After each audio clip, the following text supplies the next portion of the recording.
देखिए, मैं मीडिया की बहुत इज्जत करता हूँ और लोकतंत्र में मीडिया का काम है आलोचना करना, मीडिया का काम है क्रिटिसिज्म करना, और अगर ये नहीं होगा ना तो हिंदुस्तान के लोकतंत्र को बहुत नुकसान होगा। If you ask a teenager or a college student about the most relevant, most famous journalist today, most of them will name this lady, Smita Prakash. क्या बात कर रहे हैं? If you ask a teenager, if you ask a college student about the most relevant journalist today, most of them would name her. पता है ना आप सबको? मोदी जी से अवार्ड लेकर आए हो तो यही बोलोगे। हाथ ऊपर करो, किसको पता है?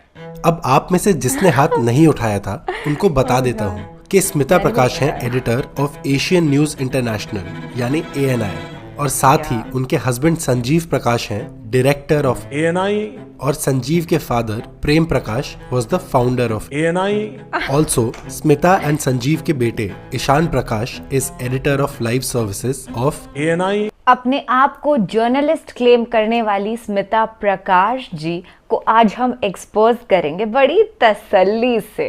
वैसे वीडियो के टाइटल में ना Ranveer's beer biceps exposed by Smita Prakash लिख रखा है, बट पता नहीं क्यों मुझे ऐसी एक्सपेक्टेशन है कि असलियत में उल्टा होगा, एक्सपोज होंगी स्मिता जी। हे हाय हेलो नमस्ते जी, सत श्री अकाल, अस्सलाम वालेकुम।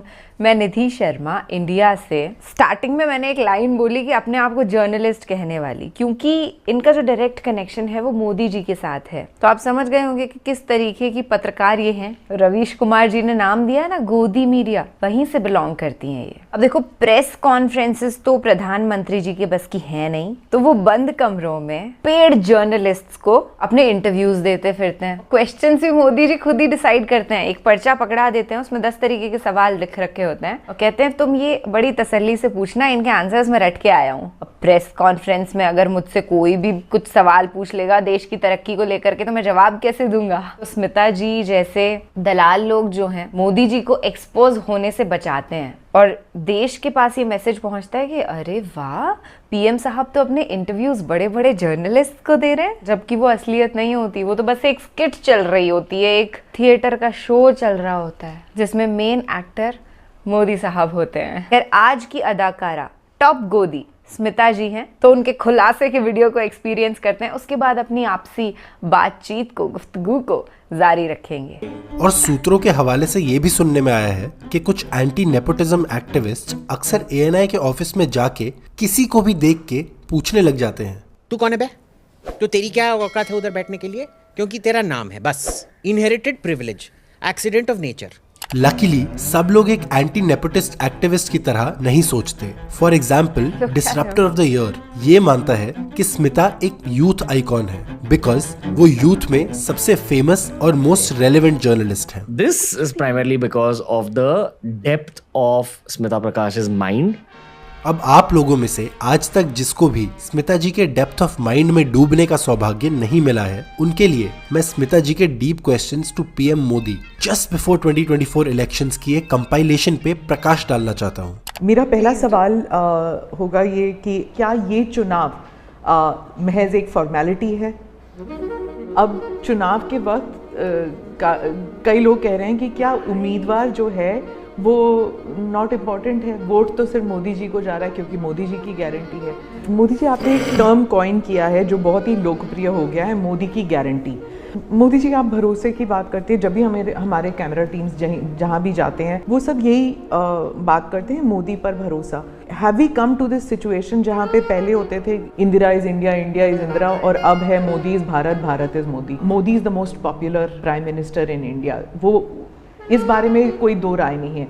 अगली चुनाव सर्दियों में कीजिएगा और 1 नेशन 1 इलेक्शन वाला। आपने सही मुद्दा उठाया। हो क्या रहा है? चरण वंदना। दिस इज चरण वंदना। यस। अब सरकार की चरण वंदना करने में गोल्ड मेडलिस्ट गोदी मीडिया की सबसे बड़ी न्यूज एजेंसी ANI का बिजनेस मॉडल थोड़ा शॉर्ट में समझ लेते हैं। So ANI is a wire agency, right? So essentially they have the largest number of ground reporters, right? So what happens is that these reporters go out, they take bites, and then I think ANI gives them a portion of the revenue, and then they sell it to news channels.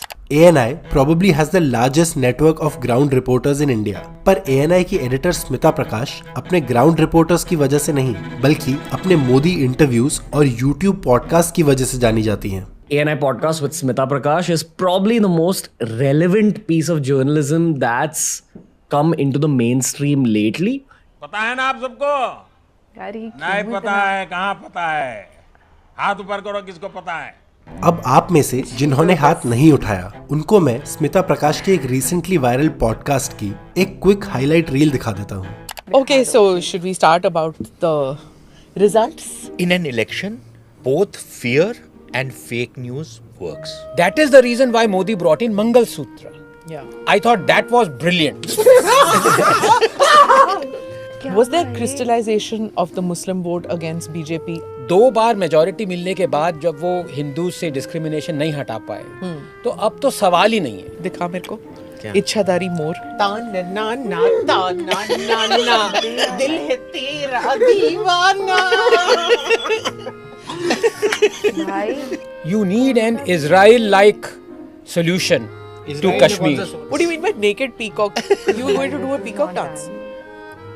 Dekh, the left-wing content, which is ultra-left, which is whether Dhruv Rathi or Ravish. Every time I see a Dhruv Rathi video or a Ravish video, I immediately report it. Why do you report Because it has to be done.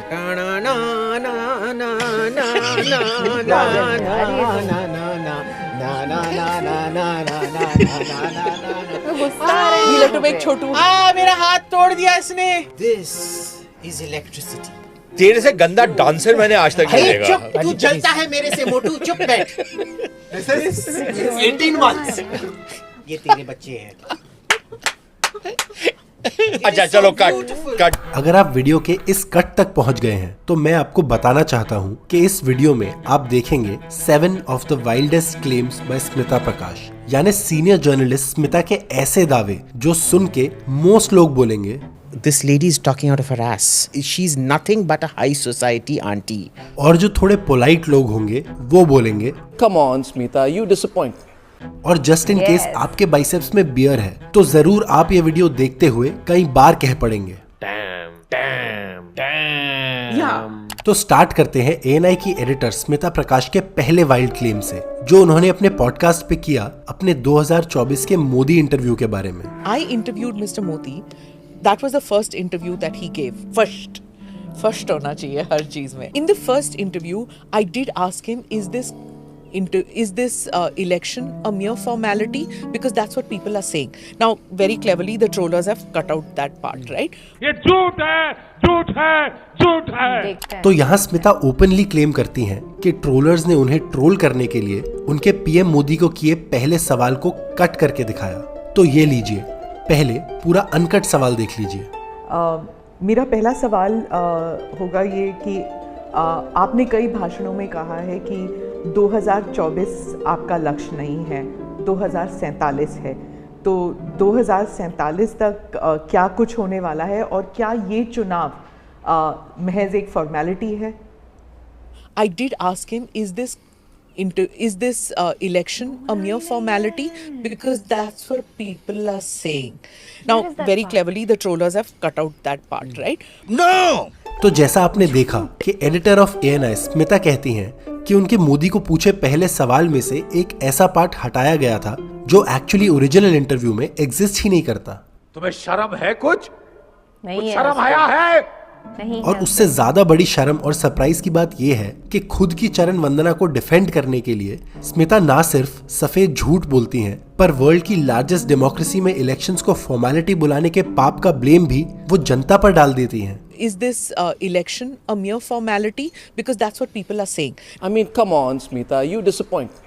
अब चलते हैं स्मिता प्रकाश के दूसरे wild claim पे जो ये है कि टीवी मीडिया को मोदी सरकार ने कैप्चर नहीं किया है, जबकि आज की डेट में कोई बीजेपी का वोटर भी अब इस बात से इनकार नहीं कर सकता है कि पूरी टीवी मीडिया को पिछले 10 साल से मोदी सरकार ने अपनी गोद में बिठा के रखा है.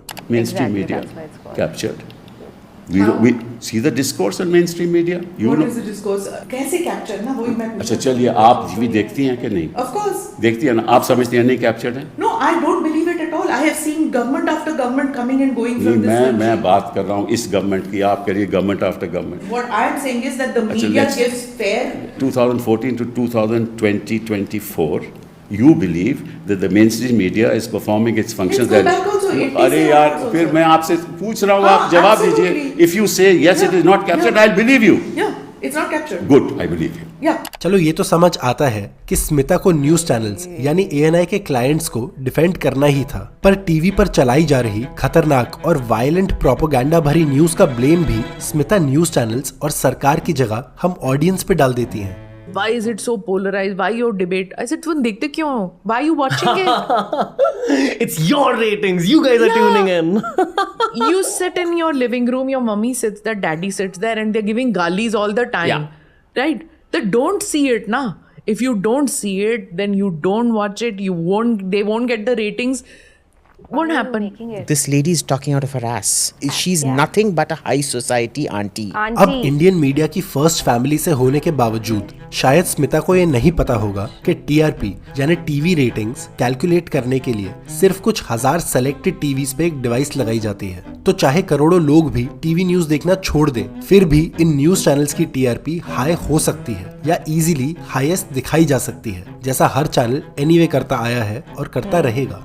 सच ये है कि पिछले 10 साल में टीवी न्यूज को जो कैप्चर किया गया है उसके लिए टीआरपी नहीं बल्कि बीजेपी सरकार जिम्मेदार है, और स्पेशली पीएम मोदी, क्योंकि मीडिया को पूरी तरह अपनी गोदी में बिठा के कैप्चर करने का प्लान मोदी जी ने 2002 में ही बना लिया था। You've been the leader of this state through a very difficult period. Do you think there's anything that you should have done differently? Yes, one area where I was very, very weak, and that was how to handle the media. So you're saying that a lot of journalists were put in their place? Yes.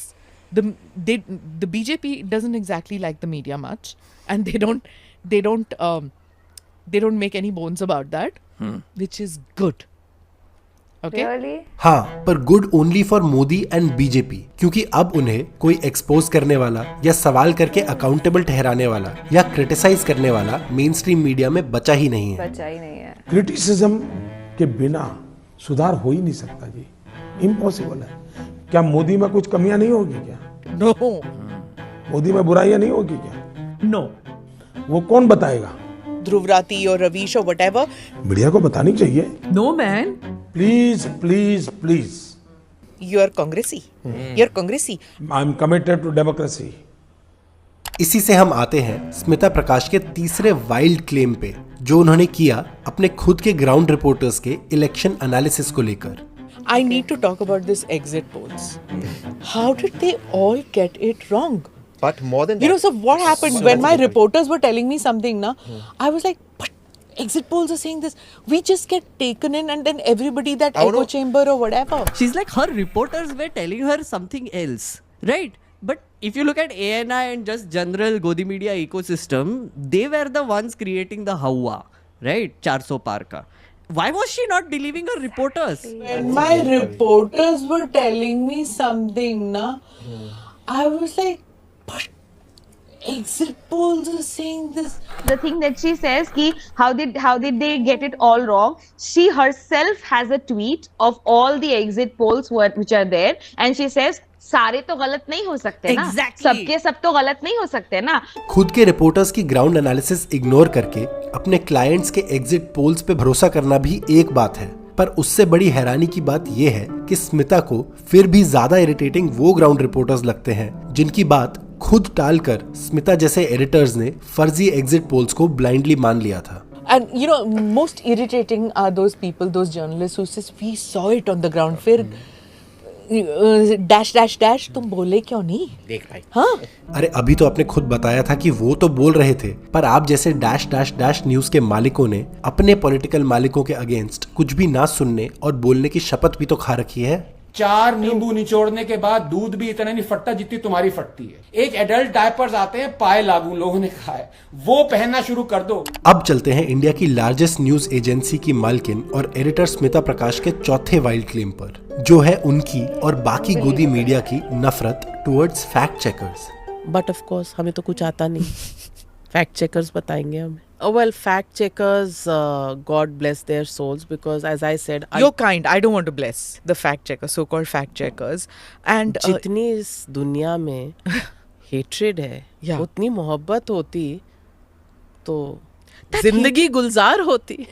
पूरे time news के नाम पर भड़काऊ और communal नफरत से भरा propaganda चलाने के बाद इन दोनों जीनियसेस का मानना है कि नफरत फैक्ट चेकर्स फैला रहे हैं। This is primarily because of the depth of Smita Prakash's mind. नहीं, एक्चुअली मुझे लगता है कि ये हेट्रेड फॉर फैक्ट चेकर्स इसलिए है क्योंकि स्मिता और बाकी मीडिया को पता है कि वो अब बीजेपी और मोदी के दावों की जांच पड़ताल करके सच बताने का काम यानी फैक्ट चेकिंग करने की जुर्रत नहीं कर सकते हैं। इसका एक प्राइम एग्जाम्पल देखने को मिला जब पीएम मोदी स्मिता के इंटरव्यू में इलेक्टोरल बॉन्ड्स के बारे में झूठ परोसते रहे और स्मिता गुरु का प्रवचन मान के चुपचाप सुनती रही।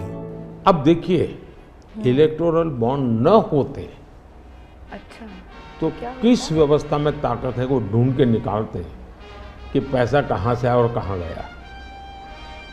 ये तो इलेक्टोरल बॉन्ड की सक्सेस स्टोरी है कि इलेक्टोरल बॉन्ड थे तो आपको ट्रेल मिल रहा है मनी का कि किस कंपनी ने दिया, कैसे दिया, कहां दिया। ये तो इलेक्टोरल बॉन्ड की सक्सेस स्टोरी है। बकवास की भी हद होती है। मैं एक बात कहना चाहता हूं, देखिए, बकवास की भी हद होती है।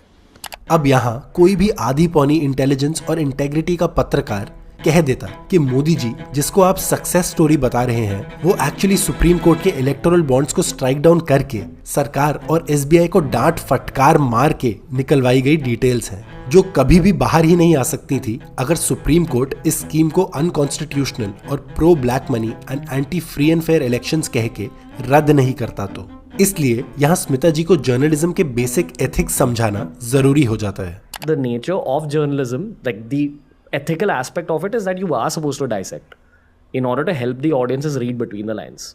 So a part of your job is to ask like the tough questions. Tough questions तो सिर्फ अब मोदी विरोधी लोगों के लिए बचाए गए हैं। जैसे स्मिता प्रकाश ने इलेक्टोरल बॉन्ड्स पे कुछ सवाल तो किए पर मोदी जी से नहीं, मोदी विरोधी लोगों से, और सवाल ऐसे जो स्मिता के माइंड की असली डेप्थ पे प्रकाश डाल देते हैं। So when I speak to other political parties, जैसे ठीक है, अच्छा इलेक्टोरल बॉन्ड हटा दो, ठीक है, गलत है, कोर्ट ने भी कह दिया हटा दो, इसका ऑप्शन क्या है फिर? ऑप्शन बड़ा सिंपल है कि अगर कोई भी कॉर्पोरेट सेक्टर किसी को पैसे देना चाहता है फॉर द इलेक्शन पर्पस, वो इलेक्शन कमीशन को दे, तो तेकर 10,000 करोड़ इलेक्शन कमीशन पे आ गया, तो ईच कैंडिडेट को उतना ही पैसा दे दो, each candidate of parliament equal distribution, no problem. नहीं होगा, क्यों नहीं होगा? आपने मुझसे पूछा, मैंने आपको सुधार दिया। हो सकता है if people are willing. Let's think about an Ambani, right? An Ambani would want to give it to a winner party. Why would Ambani want to give it to a loser? Why do you say losing party? That means you are wanting to give it to a party which will win elections when you have deep financial interest in the system. Come on, Smita, you disappoint. तो अब यहाँ 30 साल के experience वाली senior journalist और editor of India's largest news agency corruption को justify करती दिख रही हैं। वो कहती हैं अंबानी को उसी को पैसा देना चाहिए जो इलेक्शन जीत के अंबानी के बिजनेस इंटरेस्ट बढ़ाने वाले काम करवाए और देश में मोनोपोली बढ़ाए। वाह स्मिता जी वाह, इतनी एंटी डेमोक्रेटिक और रिडिकुलस बात करने का कॉन्फिडेंस जर्नलिस्ट में आता कहाँ से है? This is primarily because of the depth of Smita Prakash's mind. She's got one of the deepest knowledge sets that I've come across, and that's because of almost 30 years of journalism behind her. जब आप कहते हैं कि trailer है, आपके speeches में कहते हैं अभी तो ट्रेलर है, मैं बहुत कुछ करने वाला हूँ, तो एक कस्बा होता है जो थोड़ा नर्वस हो जाता है कि करने क्या वाले हैं मोदी जी। हो क्या रहा है? हो क्या रहा है? चरण वंदना। So this is चरण वंदना। अब आ जाते हैं youth icon and editor of largest news network in India Smita Prakash के 5वें वाइल्ड क्लेम पे, जहां वो कहती हैं कि रवीश कुमार ने मीडिया को गोदी मीडिया नाम देके बिल्कुल सही नहीं किया। Now here is a person who probably is in same batch as us or whatever, when we were doing journalism, has gone so far away that will openly say that your brand of journalism is not journalism. Let me just take the name. Why should I be shy? Right. Ravish goes on about Godi Media, right? Mm-hmm. He goes on criticizing everybody. Okay, fine, he has fabulous subscribers. It's an ecosystem which is watching him. That's it. Yeah. Because he's constantly attacking the Prime Minister. So if you want to know what is wrong with the government, go in and watch that channel. But if you want some kind of a balance, that's not where you'll go. किस चीज का balance? आपके झूठ का balance मैं किस चीज से बैलेंस करूंगा? आपके झूठ का बैलेंस तो इसी बात से होगा ना कि आपको एक्सपोज कर दिया जाए। Exactly. Yes. तो मेरे एक्सपोज करने से आपको तकलीफ होती है क्योंकि वो इंजेक्शन होता है, दर्द होता है। तो लोग कहते हैं नहीं आप थोड़ा बैलेंस कर देते, यानी आप इंजेक्शन को इधर से निकाल कर उधर किसी और को लगाओ, यार मुझे छोड़ दो। अगर आपकी डेफिनेशन ऑफ बैलेंस न्यूज भी स्मिता की डेफिनेशन की तरह है, यानी ऐसी न्यूज जो मोदी की हेट स्पीच को भी बैलेंस आउट करके कमाल की इलेक्शन स्ट्रैटेजी बोलाए, I thought that was brilliant. तो आपको वो रवीश कुमार की न्यूज रिपोर्ट्स की जगह स्मिता प्रकाश जैसी बैलेंस जर्नलिस्ट के शो में ही देखने को मिलेगा। Prime Minister Modi also said that the Mangal Sutra of Hindu women will be given over and the assets will be taken and given to those who produce more children. All right. Please answer that. Yeah, I will. Why did he say that? So when is that the truth? So let me answer this. In a political speech, when you're talking to rural women, when you are talking to rural men, rural women से आप क्या बात करोगे? उनके पास क्या है? The women only have stridhan. The women only have their mangalsutra and the gold that they wear. इस बार का कांग्रेस का मैनिफेस्टो देख लीजिए। हमारी बहनों के पास सोना कितना है उसकी जांच की जाएगी। उसका मंगलसूत्र बोलते हैं यार, ये वो एक सोने का कीमत का मुद्दा नहीं है, उसके जीवन के सपनों से जुड़ा हुआ है। तुम उसे छीनने की बात कर रहे हो अपने मैनिफेस्टो में? No Congress manifesto says this. No Congress manifesto talks of it. When again, it is an interpretation which I'm saying you can again. interpret anything. इसका मतलब ये संपत्ति इकट्ठी करके किसको बांटेंगे? उनको बांट दिया जाएगा जिनके पास बच्चे ज्यादा है, यानी कि जिन लोगों के द्वारा आबादी बढ़ाने का एक प्रतरफा मिशन चलता है, जिनके ज्यादा बच्चे हैं उनको बांटेंगे। कि मेहनत करो आप, खून पसीना बहाओ आप, लेकिन अपनी संतान के लिए नहीं, मुसलमान के लिए। क्या आपकी मेहनत की कमाई का पैसा घुसपैठियों को दिया जाएगा? आपको मंजूर है ये? आपको मंजूर है ना? सबको मंजूर ही होगा, मुझे लगता है कि नहीं। In a political speech, when you're talking to rural women, when you are talking to rural men, rural women से आप क्या बात करोगे? उनके पास क्या है? That is the reason why Modi brought in Mangal Sutra. Yeah. I thought that was brilliant. तुम्हें शर्म है? कुछ शर्म आया है?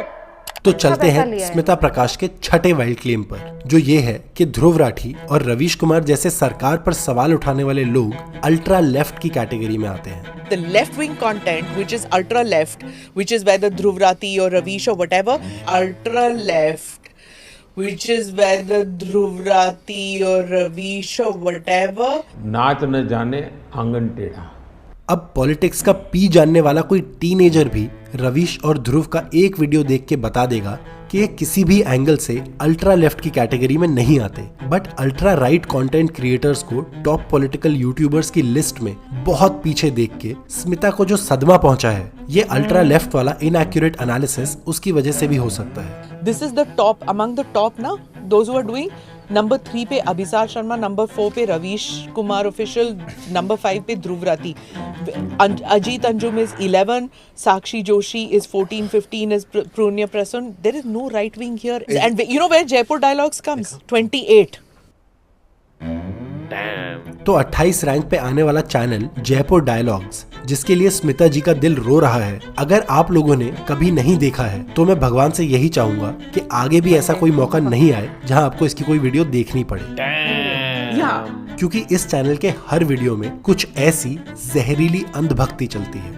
जिस दिन योगी इस देश के प्रधानमंत्री बनेंगे उस दिन लोग मोदी को याद करके रोया करेंगे। ये लोग जो आज मोदी को हिटलर और मोदी को जो बताते हैं ना तानाशाह, पर मोदी को तो ये ऐसे याद करके रोएंगे कि कितना सॉफ्ट, कितना प्यारा आदमी था, कितना प्यारा, कितना क्यूट सा, कितना सॉफ्ट, कितना क्यूट सा, कितना सॉफ्ट, कुछ भी, कितना सही आदमी था। हे भगवान, कौन सा जल्लाद हमारे सिर पे बैठा दिया।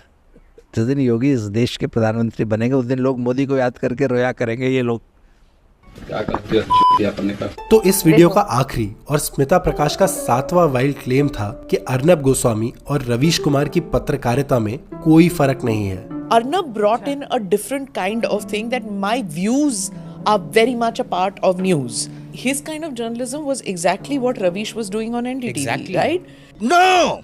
जहां एक तरफ रवीश कुमार को टीवी न्यूज छोड़ने पर मजबूर किया गया था मोदी सरकार पर सवाल उठाने और उनकी फैक्चुअल आलोचना करने की वजह से, वहीं अर्नब गोस्वामी को मोदी सरकार की चाटुकारिता और चरण वंदना करने में एक्सपर्ट पाने पर पुराने न्यूज चैनल में एडिटर की नौकरी छुड़वा के नए न्यूज चैनल का मालिक बनवा दिया गया। Arnab brought in a different kind of thing that my views are very much a part of news.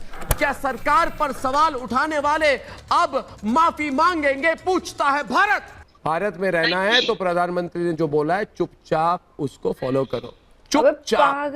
80% हमारी आबादी हिंदू है, क्या हिंदू चुप रहेंगे? अरे राहुल वाड्रा गांधी, मैं आपको कहना चाहता हूँ 2 शब्दों में, चल हट। हाँ, ये गद्दार है, चिंता ना करे, मैं बेबी पेंगुइन को पकड़ूंगा, मैं उसे गले से घसीट के मुंबई के शहरों में खींच के लात मारते मारते गले से पकड़ के मुंबई के रास्ते में घसीट के लात मारते मारते जेल ले जाऊंगा बेबी पेंगुइन को। सुशांत की हत्या हुई, उसे दवाओं के ओवरडोज से मारा गया, उसे गला दबाकर मारा गया था। और जय श्री राम, जय श्री राम। मैं क्या करूं आज, सारे मेरे दर्शक जितने हैं वो तो नरेंद्र मोदी के साथ हैं। His kind of journalism was exactly what Ravish was doing on NDTV, right? नमस्कार, मैं रवीश कुमार। भले ही आप मुझे भी ना देखें, लेकिन टीवी कम देखिए। इस पर या तो झूठ का प्रोपेगेंडा चलता है, आपको या आपके बच्चे को मानव बम में बदलने के लिए हिंदू मुस्लिम डिबेट चलाया जाता है। लेकिन याद कीजिए नोटबंदी की वो लाइनें, खासकर महिलाएं जिनके पास अपना जमा किया हुआ पैसा था, वो सब पतियों और पिताओं के हाथ चला गया। बात करेंगे राजनीतिक दलों के फंडिंग पर। पेट्रोल के दाम भले ही ऐतिहासिक रूप से सबसे ज्यादा हों, मगर पेट्रोल पंप पर ऐतिहासिक रूप से सबसे ज्यादा अगर किसी की तस्वीर है वो प्रधानमंत्री नरेंद्र मोदी की है। बच्चों के माँ बाप कह रहे हैं कि साल भर से उन्हें रोटी के साथ नमक या चावल में नमक डालकर दिया जा रहा है। क्या ये संभव है कि सिस्टम में किसी को पता ना हो? नॉन रेजिडेंट इंडियन अगर ये वीडियो देख लें तो उन्हें कितना दुख होगा, उन्हें शर्म आ सकती है। इस मुल्क में 3 साल में 26,500 छात्र आत्महत्या कर लें, उस मुल्क में सांसद ये कहें कि मंदिर के लिए हिंदुओं को शहादत देनी होगी, तो आप तय कीजिए कि आपको किस लिए शहादत देनी है। आप सभी अच्छे लोग थे, आपको न्यूज चैनल ने खराब कर दिया। I've heard Ravish and the others saying that your brand of journalism is not journalism. मैं तो जर्नलिज्म के जो बेसिक रूल्स जिसने लिखे हुए हैं मैं उनको नहीं मानता। तो क्या बोला जाता है आप लोग? Great sir, great. दिखाइए, तथ्य दिखाइए, राइट? तथ्यों पे फोकस कीजिए। बोला गया आपको तथ्य तथ्य तथ्य तथ्य। मैं कहता हूँ तथ्य तो सबके पास है, क्या फर्क पड़ेगा? और एक तथ्य आप बता दे तो क्या फर्क पड़ेगा? आपको क्या चाहिए? आपको चाहिए opinion. I don't believe in anything but opinion based journalism. अगर मैं यूनिवर्सिटी पे 27 दिन लगा के, आपके बिहार के शिक्षा मंत्री को पता नहीं होगा इतने कॉलेजों का, और यूपी के शिक्षा मंत्री ने इतनी मीटिंग नहीं की होगी जितना फीडबैक मैं अकेले अपने दम पे निकाल के लाया हूँ। अगर आप उस फीडबैक को एंटी के रूप में देखेंगे तो अपने साथ आप अन्याय कर रहे हैं। प्रधानमंत्री से सवाल करना इस वक्त सबसे बड़ा सम्मान है, उनका भी और भारत की जनता का लोकतंत्र में जो विश्वास है उसका सम्मान है। Smita, remember, Arnab is way better than Ravish. Arnab is way better than Ravish. इससे ज्यादा खराब और यूजलेस लॉजिक मैंने आज तक नहीं सुनी है। But he's getting subscribers and hits. That's the YouTube algorithm but also. you look at the YouTube algorithm, he's got very low income group subscribers. जो भी but है तो सही number. No, but it is low income group subscribers. सच बताऊं तो इस बार गाली भी म्यूट करने का मन नहीं था, क्योंकि ऐसी घटिया लेवल की बात सुन के और उस पे स्मिता का रिएक्शन देख के गुस्सा तो भरपूर आया था कि कैसे ये self proclaim geopolitics expert who also believes कि उसके पॉपा ने वॉर रुकवा दी थी, वो रवीश की क्रिटिसिज्म ना कर पाने पे उनके सब्सक्राइबर्स को लो इनकम बुला के ना सिर्फ देश के गरीबों का मजाक बना रहा है और उनकी इंसल्ट कर रहा है, पर साथ ही देश के अमीरों को ये बता रहा है कि आप अर्नब और स्मिता जैसों के नफरती प्रोपेगेंडा के ही लायक हैं। Smita, remember, Arnab is way better than Ravish. कुछ भी He's got very low income group subscribers. जो भी but है तो सही number. No, but it is low income group subscribers. हमारे यहाँ व्यक्ति को भी जब बहुत बुखार चढ़ जाता है ना तो कुछ भी बोलता है, आपने देखा होगा। तो जाते जाते मैं स्मिता प्रकाश जी और उनकी चरण वंदना गैंग के अन्य गोदी पत्रकारों को दिल से सिर्फ एक ही सवाल पूछना चाहूंगा। ऑनेस्टली कुछ शर्म है कि उसको भी अपने जर्नलिज्म की तरह कबाड़ी में बेच दिया और जो 20 रुपए मिले उससे बाल कटा लिए? क्यों कर रहे हो जर्नलिज्म यार? धंधा करके पैसे कमाने हैं तो कुछ और कर लो भाई। Thank you. तो हमारे मीडिया के लोग मुझे सवाल क्या पूछते हैं? क्या ये चुनाव महज एक फॉर्मेलिटी है? मुझे आश्चर्य हो रहा है कि हमारे देश के मीडिया ने ये सवाल 75 साल के बाद क्यों पूछा? This is primarily because of the depth of Smita Prakash's mind. चुप, ऐसे बकवास बंद कर। मैं सभी जो भी विद्वान लोग हैं, जो कलम के धनी हैं, जो निष्पक्ष हैं, उनका ये दायित्व बनता है कि ऐसे समय देश को वो एजुकेट करें, सही चीजें बताएं। You are Congressy. You are Congressy. I am committed to democracy. Yes. निष्पक्ष आपने छोड़ा कहाँ मोदी जी जर्नलिस्ट को? टीवी पर जिस तरीके से नफरती भाषण, बयान, डिबेट्स दिखाई गई है ना, लोगों की मानसिकताएं बदल गई हैं, अभी तक भी विकृत हैं। हालांकि जो घनघोर अंधभक्त थे वो कहीं ना कहीं अब अंधभक्त बन गए हैं, अंधभक्त थे वो निकल रहे हैं अपने इस डार्क फेज से। पर नॉर्मल इंसानों को कट्टरवादी बनाने का काम मीडिया ने किया ना। हमारे देखते देखते इतने सारे रिलेटिव्स हमारे वो हमको कहने लगे, स्पेशली मम्मी को फोन करके, कि तुम्हारी बिटिया ना बौखला गई है, मोदी जी के खिलाफ कुछ भी उल्टा सीधा बोलती है। अरे वो तो अवतार हैं। किसके अवतार हैं वो? रावण के? किसी न किसी नकारात्मक किरदार के ही अवतार शब्द तो खैर इन जैसे प्राणियों के लिए इस्तेमाल करना भी नहीं चाहिए, क्योंकि ये तो बड़ा ही पवित्र वर्ड है ना। असलियत में पत्रकार जिनको हम देखते हैं, जैसे कि रवीश कुमार जी या प्रज्ञा मिश्रा जी, साक्षी जोशी जी, अजीत अंजुम जी, उन सबको तो इन्होंने लेफ्टिस्ट कह करके फ्री कर दिया। और इनका क्या? इनकी चरण वंदना का क्या? इनकी चाटुकारिता का क्या? इनकी दलाली का क्या? और मैं ऐसे बॉडी शेमिंग नहीं करती हूँ, पर वो जो मोटू सा था टकलू, मुझे उसका नाम नहीं पता है, उसको शर्म के मारे ना डूब के मर जाना चाहिए था जब उसने ये कहा कि रवीश जी के जो सब्सक्राइबर्स हैं वो लो इनकम ग्रुप वाले सब्सक्राइबर्स हैं। ये कोई बात होती है? जस्ट बिकॉज वो देश को फैक्ट चेक्स दे रहे हैं, असलियत बता रहे हैं भैया, तुम्हें मिर्चियां लग रही है और तुम ये बोल रहे हो कि उनके सब्सक्राइबर्स गरीब हैं। अच्छा चलो, हम लोग पैसे से गरीब होंगे, तुम लोग तो साले दिल से गरीब हो यार। ये उस इंसान को प्रमोट कर रहे हैं जिसने 2002 में दंगे भड़काए थे, लिटरली हजारों लोग मरे थे, और इस तरीके की चीजें पूरे देश के नेशनल लेवल पे मोदी जी करते ही आ रहे हैं, बांटने का काम कर रहे हैं। क्योंकि बहुमत में हम हिंदू लोग हैं, तो कट्टरवाद जितना ज्यादा से ज्यादा हमारे बीच में फैलाएंगे उतना इनका वोट बैंक स्ट्रांग होगा ना। बट थैंक गॉड इंडिया की जनता इस बात को समझ रही है। भाजपा को इस बार भी बहुमत ना मिली, मोदी जी भले ही प्रधानमंत्री हैं, पर इंडिया गठबंधन ने अच्छी खासी सीट्स हासिल करी हैं। And next time we want BJP to vanish from the country. उसके लिए जितना प्रयास हम कर सकते हैं करेंगे, करते रहेंगे। और एक सुझाव जो इस वीडियो के क्रिएटर हैं भैया, उनको मैं ये देना चाहूंगी कि उनके चैनल का नाम है official peeing human, but I don't think that he is peeing at all. वो तो बहुत ही अच्छा सच इस दुनिया में स्प्रेड कर रहे हैं। वो एक आई ओपनिंग बीइंग ह्यूमन है। चलिए फिलहाल मैं आपसे लेती हूँ इजाजत। आई डोंट नो व्हाई, पर आज ऐसी इच्छा कर रही है कि मैं बात करती रहूं, क्योंकि ये पूरा वीडियो ऐसा था कि एक एक चीज को रिपीट करने की इच्छा कर रही है। स्मिता प्रकाश जैसे ये जो सारे गोदी लोग हैं, इतने घटिया इंसान एग्जिस्ट कैसे कर रहे हैं? लालच बुरी बला है, ये आज प्रैक्टिकली हमने देख लिया ना कि दलाली के पैसे के लालच में अगर आप फंसोगे तो आप कितने डिसरिस्पेक्टफुल इंसान बन जाओगे। थैंक गॉड हम वो लोग नहीं हैं, हम सच के साथ खड़े हुए हैं और हमेशा रहेंगे। भगवान हमको इस बुरी बला लालच से बचाए। टेक केयर अगेन, खुश रहिएगा, ऐसे ही सच के साथ खड़े रहना है दोस्त। सत्यमेव जयते। जय हिंद।